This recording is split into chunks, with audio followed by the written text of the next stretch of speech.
Hello everyone, welcome back to my channel Swa's Life with Swa. I am Swa. আমি এসেছি আজকে সবুজ বুতের আবির্ভাব গল্পের পার্ট 2 নিয়ে। এই ভিডিওটি ভালো লাগলে লাইক, শেয়ার, কমেন্ট করে দেবেন। আর আমার ভিডিও আরও দেখতে চাইলে সাবস্ক্রাইব করে বেল আইকনটিকে টিপে দেবেন। Let's start. হাত থেকে টর্চটা পড়ে গেল।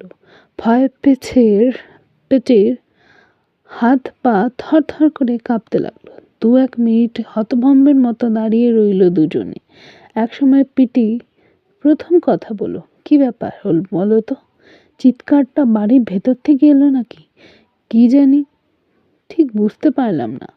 বব উত্তর দিল, চলো পালাই, এখানে থেকে আর লাভ নেই। পিটির গলায় ভয়ের তো ভাব। বব কোনো উত্তর দিল না। পিটি আবার বলল, চলো পালাই। অন্য সমস্ত ক্ষেত্রে পিটি সবচেয়ে বেশি সাহস দেখায়, কিন্তু কোনো ব্যাপারে ভূতের কোনো গন্ধ থাকলে ওর নীতি হচ্ছে চাচা আপন প্রাণ বাঁচা। বব একটু সাহস দেখে বলে, দাঁড়াও, আওয়াজটা যদি আবার হয় তাহলে টেপ করে নেব। তাছাড়া জুপিটার বলে সমস্ত ব্যাপারই শেষে পর্যন্ত দেখা উচিত। এই বলে সে মাইক্রোফোনের মুখটা বাড়ির দিকে এগিয়ে দিল। আর ঠিক সেই মুহূর্তে আবার সেই হাড় কাঁপানো আওয়াজ, আ আ আ বব এবার একটু ভয় পেয়েছে মনে হলো। কিসের আওয়াজ হতে পারে ওটা? যাক গে, চলো এখন বাড়ি যাওয়া যাক। একটু দূরে গাছের সঙ্গে হেলান দিয়ে ওদের সাইকেল দুটো রেখে এসেছিল ওরা সেই দিকেই এগোতে লাগলো। সবে 2 পা গিয়েছে, হঠাৎ অন্ধকারের মধ্যে তাকে যেন মাটি ফুঁড়ে একটা লম্বা চওড়া মূর্তি এসে দাঁড়ালো ওদের সামনে। ওরা দুজনেই এমন ভয় পেয়ে গেল যে সেই অদ্ভুত আ আ শব্দটা এবার তাদের মুখ দিয়ে ক্ষীণভাবে বেরিয়ে এলো। সেই লম্বা চওড়া লোকটা বলল, কি ব্যাপার? কিসের জন্য একটা আওয়াজ শুনলাম? তোমরাই ভয় পেয়ে চিৎকার করছি নাকি? না না, আমরা না। চিৎকারটা ওই বাড়ি থেকে এলো, ভূতের আওয়াজ মনে হচ্ছে। বব কিছু বলবা আগে পিটি দুম করে বলে বসলো, ভূত দূর, ভূত দূর, যত সব বাজে কথা। কোনো কুকুর টুকুরের চিৎকার হবে, লোকটা বলল। হঠাৎ বেশ কয়েকজন লোক কথা বলতে বলতে এদিকে আসছে। দেখা গেল, কি ব্যাপার, এই গ্রিন হাউসে তো কেউ থাকে না। বেশ কয়েক বছর ধরেই তো এটা পরিত্যক্ত অবস্থায় পড়ে আছে। ভূতের ভয়ে রাতের বেলায় এদিকটায় কেউ আসেই না। হঠাৎ আজকে এতগুলো লোক এগিয়ে আসছে কেন? বোধহয় ওই ভূতের আওয়াজটা শুনেই তারা এদিকে আসছে। ওরা কাছে এসে পড়লে ওদের কথাবার্তা শোনা যেতে লাগলো।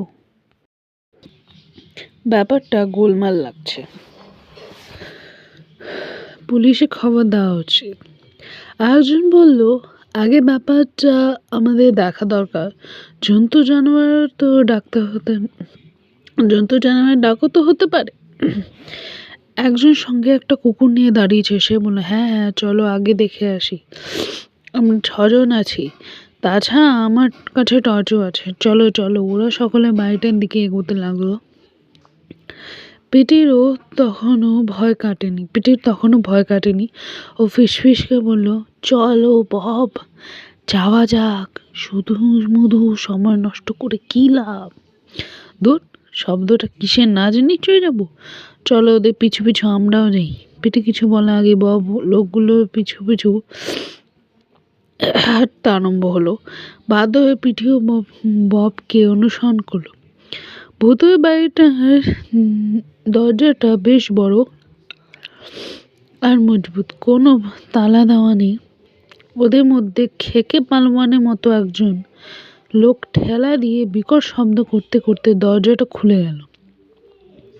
টর্চের আলো ফেলতেই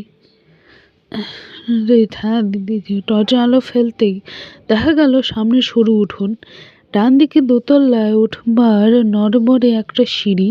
দোতলা বারান্দা হেলে পড়লেও রেলিংগুলো এখন নষ্ট হয়নি। দেওয়ালগুলো সিমেন্ট বালি খসিয়ে যেন দাঁত বের করে হাসছে। চারিদিকে ধুলোর পাহাড়। একসময় বাড়িটা যে অভিজাতপূর্ণ ছিল তা এখনো বোঝা যায়। ওরা উঠোনে এসে দাঁড়ালো।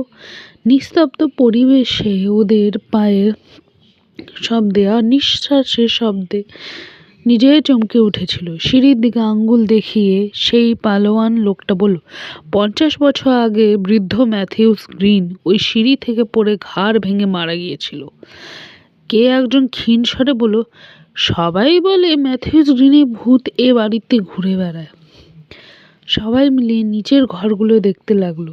ফাঁকা ঘর, সন্দেহজনক, কোথাও কিছু নেই। চারিদিকে কেবল ধুলো আর ধুলো। একজন বলল, চলো যাওয়া যাক। চুপ! কিসের যেন শব্দ শুনতে পেলাম। কে যেন বলে উঠল। আমরা সবাই মরার মতো চুপ করে রইলাম। হঠাৎ কে যেন একটা চিৎকার করে উঠল, উরে বাবা! সকলে চমকে দাঁড়িয়ে দেখলো যে দরজাটা গিয়ে দিয়ে তাড়াতাড়ি বাড়িতে ঢুকেছিল, সেই সদর দরজার মুখে একটা আলখাল্লা পরা আবছা অদ্ভুত মূর্তি হাত দুটো ওপর দিয়ে তুলে দাঁড়িয়ে রয়েছে। ছায়ামূর্তিটা মাঝে মাঝে অদ্ভুতভাবে দুলছে।